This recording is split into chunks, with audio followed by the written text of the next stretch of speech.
Oh, Michael says that because he loves Atlanta everything. Do they have talent? Yes, they got talent, but they got a team full of knuckleheads. Joe Johnson is erratic. You don't know what you're going to get out of him from day to day. Josh Smith, he's a loose cannon. They do not have a veteran on that team that can calm those guys down and say, hey, because Bibby's not doing it. Bibby's not doing it. Those guys struggle with their heat. Then they'll go struggle with, they'll play Boston tough, but then they'll go struggle with somebody else. I say pretender, pretend. I'm also going with Pretender because I just don't see them beating Boston. I don't see them beating Cleveland.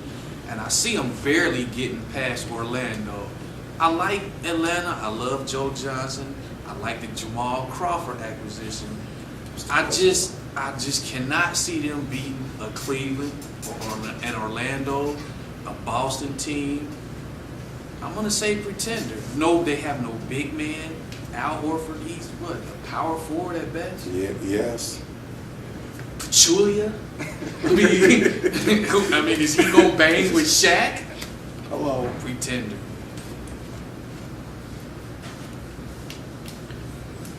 I'm also go with Pretender with the Atlanta Hawks. The reason being, when you have your center that's 6'6", there's no way that you can win the basketball. Wow, you threw him all under the bus. I mean, in an all-star, and I think that was a crock. Al Horford making an all-star team, I think that was a crock.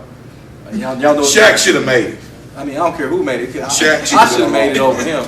And I think Al Horford is supposed to be that's supposed to be the toughness of your team. I don't think they got the championship pedigree there. I think Jamal Crawford.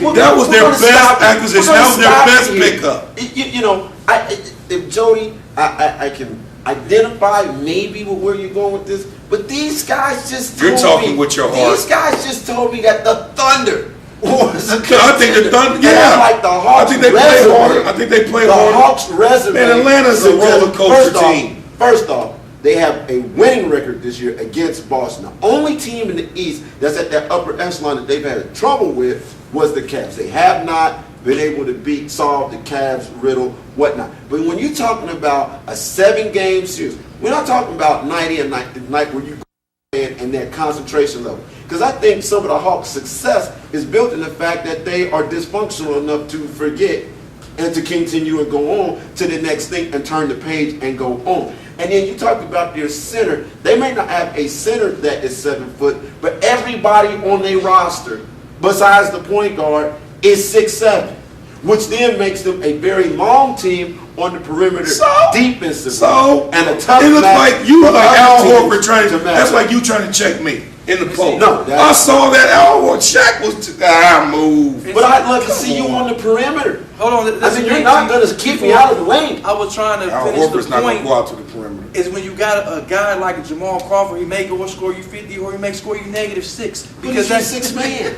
I mean, and you got guys like Joe Johnson who's too quiet. He's not a leader. Mike Bibby, I don't know what he's doing out there. Now the thing that lost in the sauce. Again, the thing They down there hanging out in every Atlanta. team has a weakness. We could talk about any team and we can find weaknesses. But when you say on the court, what are they doing? Right now, the Hawks are winning. Who's the leader They on that are team? winning. Tell me the leader on that team. Mike, you just solidified the Hawks with saying that they beat Boston on a regular basis, but Kevin Garnett has not really played. He's still really hurt to me. He's not really playing that. And here will be my point.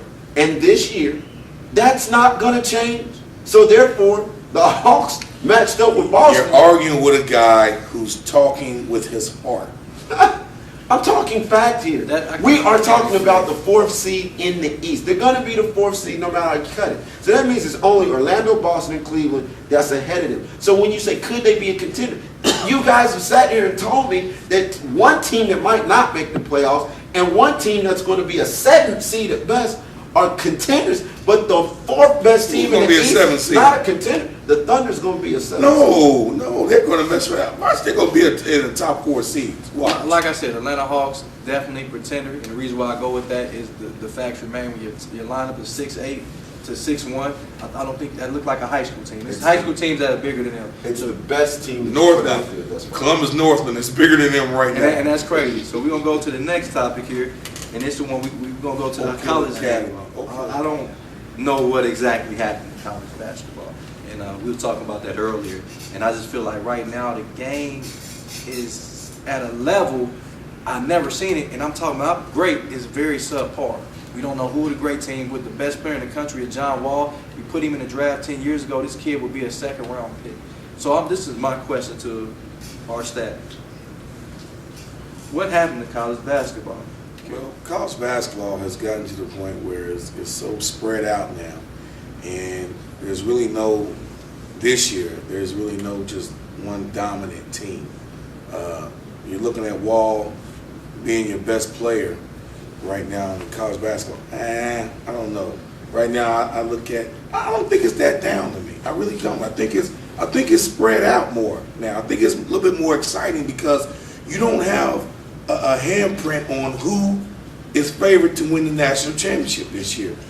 You don't know if Kansas is going to drop the ball. Hey, Ohio State's even looking. Evan Turner might be one of the best ball players, top 4 ball players in the country right now. He's getting you triple double. So Kentucky, Calipari has a good squad. They're young. I don't know. I don't see it being down. Now, the ACC is down. The Pac-10 is down. But the Big 12 and the Big East, I mean, come on. The Atlantic. Don't they got like 27 teams? The Big 12. There are about 16 teams in it. I think that's the max right now that they're going with. But the Big East is great. I mean, no matter how you cut it, because you got UC that's on the bubble. You got these teams, West Virginia's playing great. Bob Huggins has gone down there and built a great program.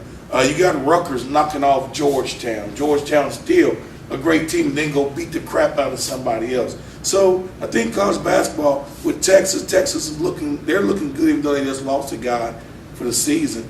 But Kansas with Sharon Collins, they're looking really good. The Big East, they're tough. The Atlantic 10, Dayton has lost like 4 or 5 games with a margin of 4 points.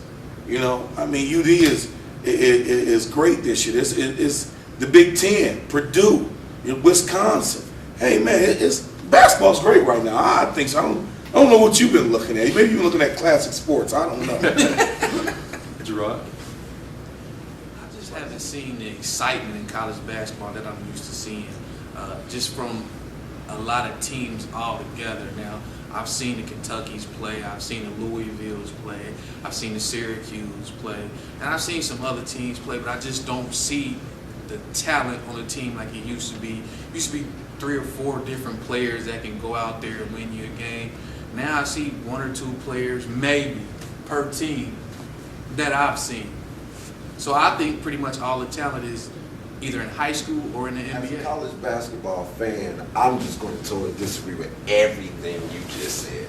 First off, I'm a Carolina fan. I bleed blue. Everybody knows that. So it would be easy for me to say that college basketball is down this year because we're struggling. But college basketball is doing great. Yeah. It's doing just fine. I mean, you got a young Kentucky team that is arguably one of the most talented teams that's come around of young talent collectively at one time. You're talking about a Syracuse team that was under the radar. They had a transfer come in. They're playing phenomenal. Georgetown is playing well.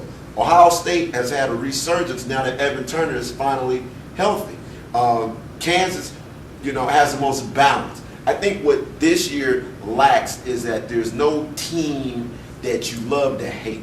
Okay, when UCLA is not good, when North Carolina's not good, there's no Fab Five Michigan team that's just a culture shock to everybody to where that makes you either love or hate. But actually, college basketball is doing great.